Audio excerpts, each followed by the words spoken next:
from a coach's perspective, are you itching to get the season started in 9 days, or would you like a few more weeks to still do some things in prep work and stuff? Well, it depends on which angle we're talking on. Preparation you like, but you're kind of always holding your breath now, making sure you stay as healthy as possible to get into it. I think today was practice 18, so we're getting there, and with an experienced group that we do have coming back, again, they've handled this really well, but of course we've got younger guys or newer guys that got to still get caught up in this. So we're getting there. I like it, but I'm probably more on the itching thing to get this thing kind of kicked off. How much are you throwing at the guys during this fall camp than maybe your first one, looking back? Oh, a lot more.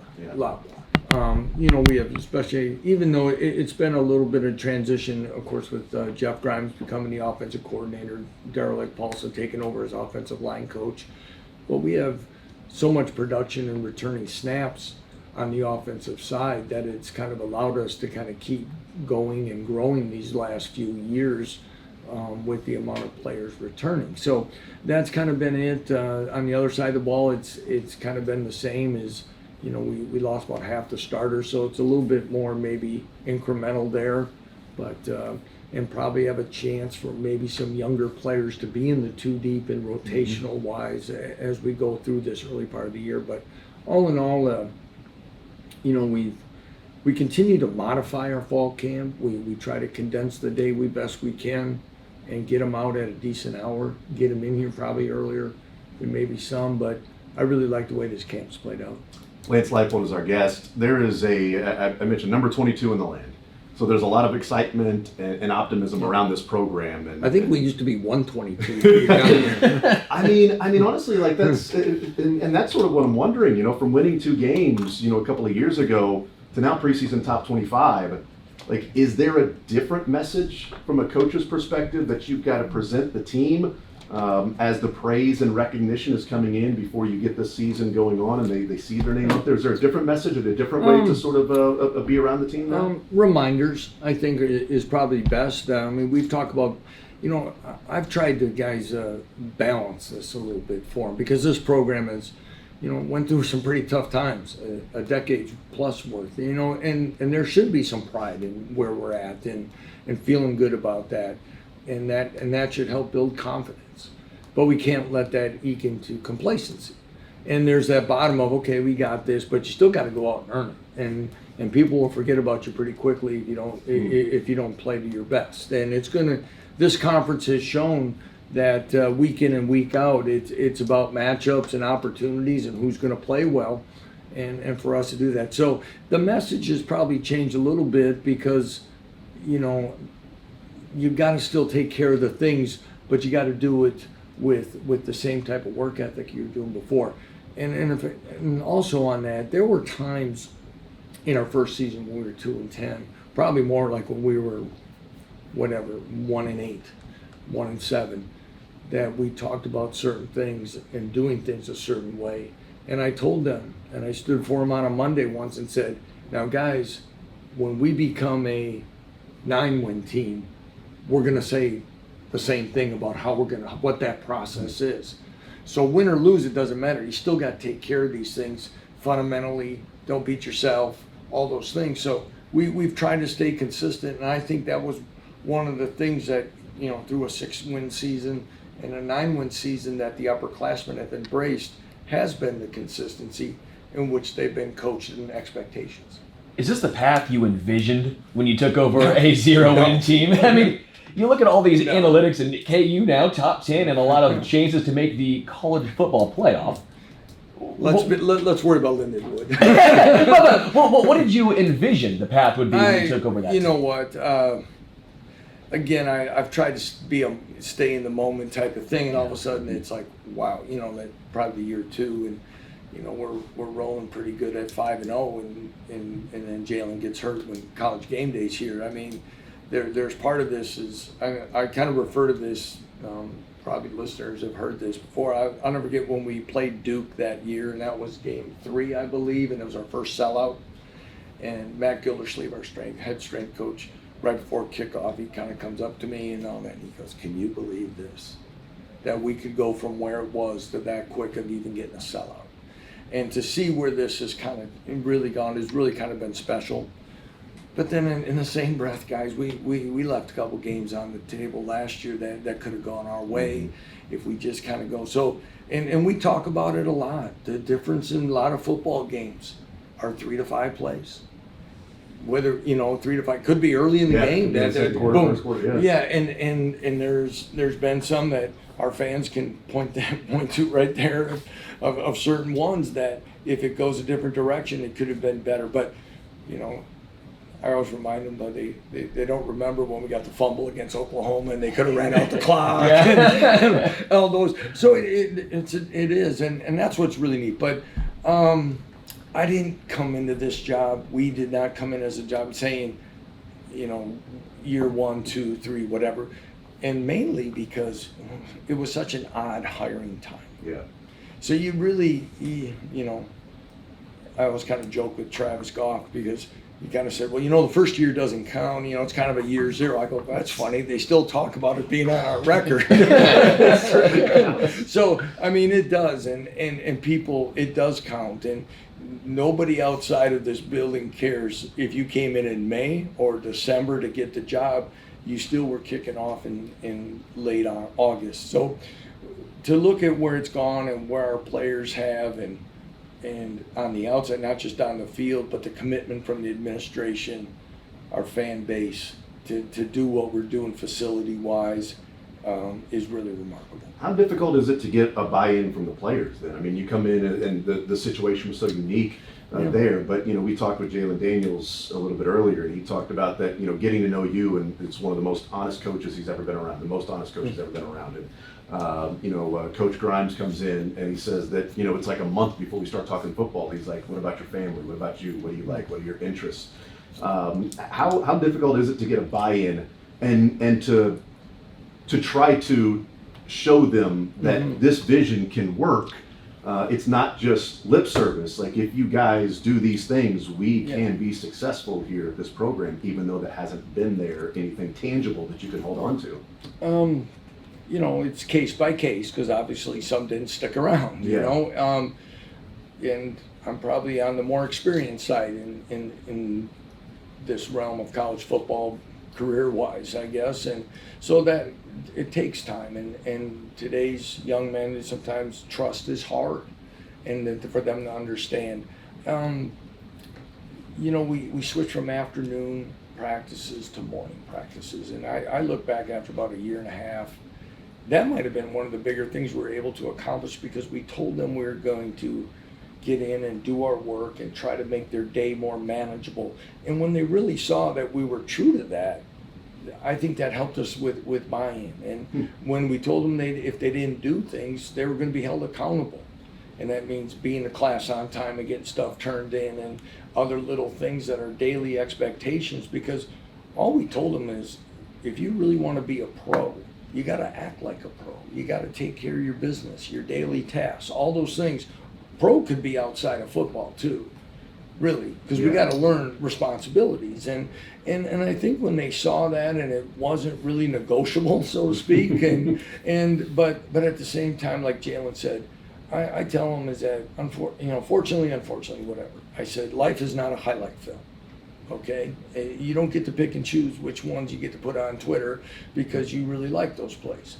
And my responsibility is to tell you what you need to hear to be the best version of yourself, not what you want to hear all the time. But at the same time, we asked our guys, find something to get better at today. And sometimes it's not football related. It might be just daily tasks. And I think our guys have done such a better job in the classroom. It has helped them gain personal confidence on the football field, that they can handle things and communicate better and do things, and I think those things have tied together. And you mentioned a guy like Jalen Daniels. He's an academic All-American, and that rarely gets talked about. And so when you're dealing with guys like that, our jobs become a lot easier. Lance Leipold is our guest. The media standpoint or the fan standpoint versus a coach may have a different view of an overall season. We'll look at wins, losses, etc. What is, for 2024, what's a successful season for Lance Leipold? Oh, I usually say just daily and weekly improvement, because I said it last year. and I'll say it again this year, we can be a better football team than we were last year. We may not win as many games. And that's a credit to everyone else, to Chris Kleiman and Matt Campbell and everyone else that's... It's weird because that's what I said last year about the team. Like, I think KU's improved, but I don't know that. I mean, we'll see how many games they win, but I think they're a better team, you know? And injuries are going to be part of this game, and they usually are. And when they happen, you got to have it at spots where you have some depth and where you can kind of work through them. And so we don't know. But I like this football team. I really do. I like the way they've gone about it. I appreciate every guy that's been with us for the long haul because, you know, we talk about Jalen, you talk about Devin. When you have two of your higher profile player guys be as good of young men and humble and great teammates and leaders, it makes the head coach's job a heck of a lot easier. They're not guys you're chasing around. You're trying to hold it in the best because it affects the locker room, and you know, and that's where we're truly blessed as a coaching staff, and the University of Kansas is to have guys like this that are doing what they're doing and are sticking around to play their 4 years.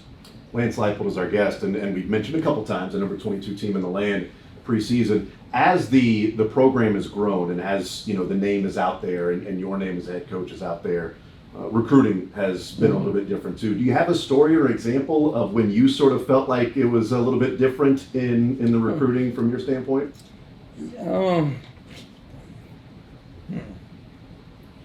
Yeah, I think there's times where you have more players actually follow you or reply faster. Yeah. But I would also say too, there's probably been a time or two where you know you might walk into a school and there's other peer schools and you're kind of one that's waiting your opportunity, and now I see times where depending on the school you may get a chance to see it a little bit, but you know it's part of it. I do think you know these last 2 seasons have definitely put us on the map a little bit more, and you know what we're hoping for is you know we string another one together or whatever, and that pretty soon a young man from the time he's entered high school, he knows Jayhawk football is being a winning football program. Yeah. A program that's going to bowl games and all that. And right now, honestly, that we're still fighting that, especially locally. You know, and there's still stuff that there's some old wounds for a lot of, you know, that you know, and parents and others that influence or make statements. We're still getting, but we're getting closer, and you know, sometimes that's where I know. Even from being at Buffalo, when people get frustrated sometimes when programs that struggle have a new coaching staff and they don't really seem to recruit local. Well, sometimes what happens, you spend more time talking about your blemishes in the past and you don't get really to talk much about the future. Yeah. Whereas when you go out further, you don't do that sometimes. So we're still chipping away at things here, and we want it to be national, and now with so many other things changing in the college football world, that and roster management and how you really acquire one, we think we can be solid players in it. Lance Leipold is our guest. I know that you know joked about the college football playoff, and you're like, let's worry about Lindenwood. But as you sit back and sort of assess things, do you think do you have a team that can be in Dallas and playing for the Big 12 championship? Wait. It's like one of those psych questions. They ask you the same question, just a different way, right? Yeah. Let's worry about Lindenwood. As you're worrying about Lindenwood, Coach, understanding specifically Lindenwood is coming up in 9 days. Did we move the Lindenwood game to Dallas? Yeah, exactly. In December? Okay. You moved it to the Legends over to Children's Mercy, you might have, But as you sit back as a coach, I mean, does it ever enter your mind then? Well, you want it to be, and you want it, you know, when you look at, you know, the games we played really well and what we've done and how we think we can stack up. Yeah, if we can take care of business and that's why it's my job to stay in the moment and take it there. You know, why not? And if those things happen and if you don't go to Dallas, that doesn't mean you still can't even be considered with this expanded playoff. Yeah. So, you know, but I've said this because goes back to my Division III days, and we were very fortunate at the Division III level to play for 7 national championships in 8 years. But in August, so when you went to Salem, Virginia, there'd be 2 hotels, and they would rotate. They'd alternate by whatever way they did it. And we'd have people call our football office and ask which hotel we were staying at for the championship. And we had to win 4 playoff games, let alone win the conference to go. So I've learned to kind of bring it back in. But yeah, if we can do things, why not us now? Why not? We've seen where it is, but as I mentioned, some other schools that, locally and stuff, this is still going to be a highly competitive, conference. And another thing is, so we open up in conference with West Virginia. We did not play them last year. Then we play TCU. We didn't play them. Then we go to Arizona State. We didn't play them.